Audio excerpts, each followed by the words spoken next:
do I handle conflict when power or hierarchy is involved?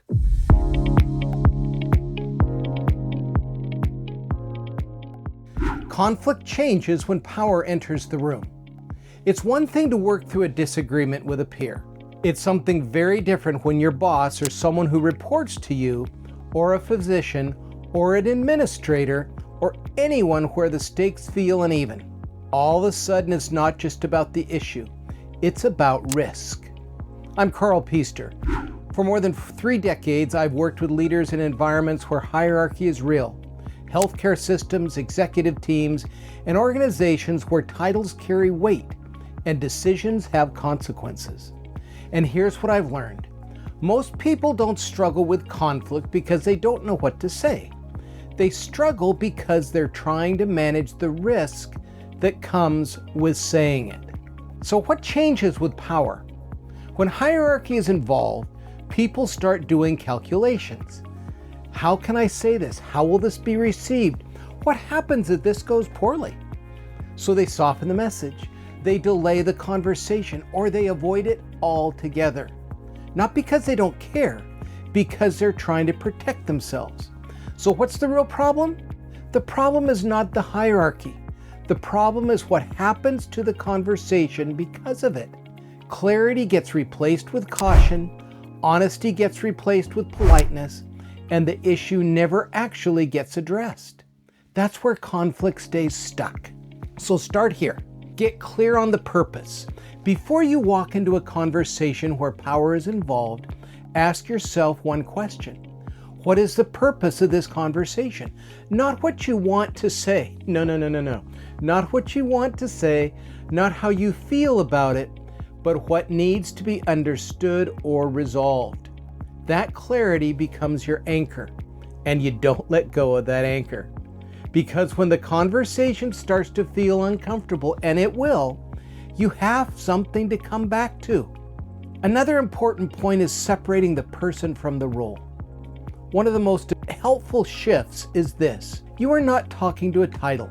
You are talking to a person who happens to hold that role. Now let me say that again.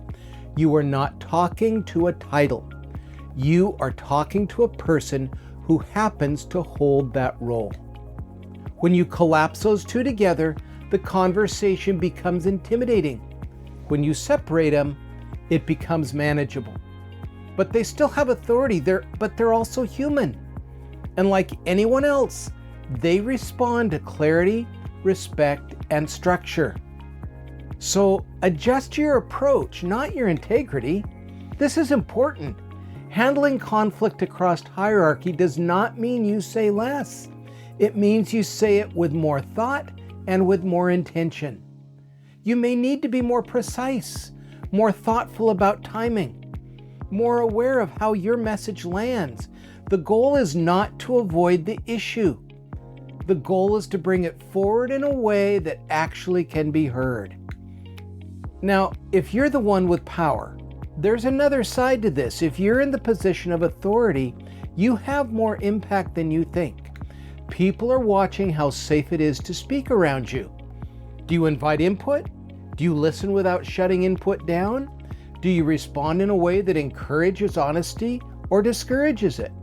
If people feel risk in speaking to you, they will protect themselves. Let me say that again. If people feel risk in speaking to you, they will protect themselves, and you will lose access to the very information you need.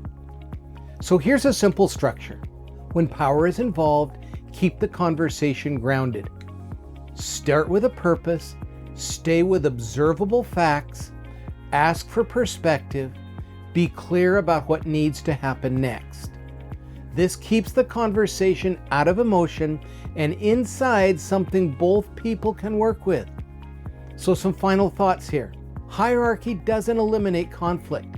It just changes how it shows up. And if you don't address it, the cost is high. Misalignment, frustration, decisions made without full information.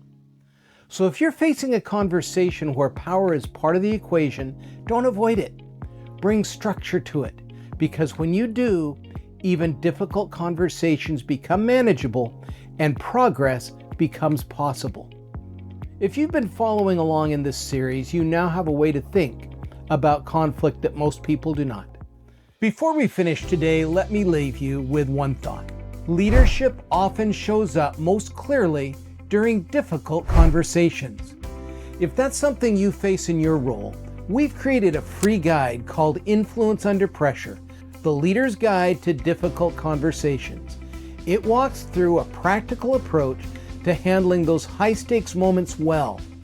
You can download the guide using the link in the description below.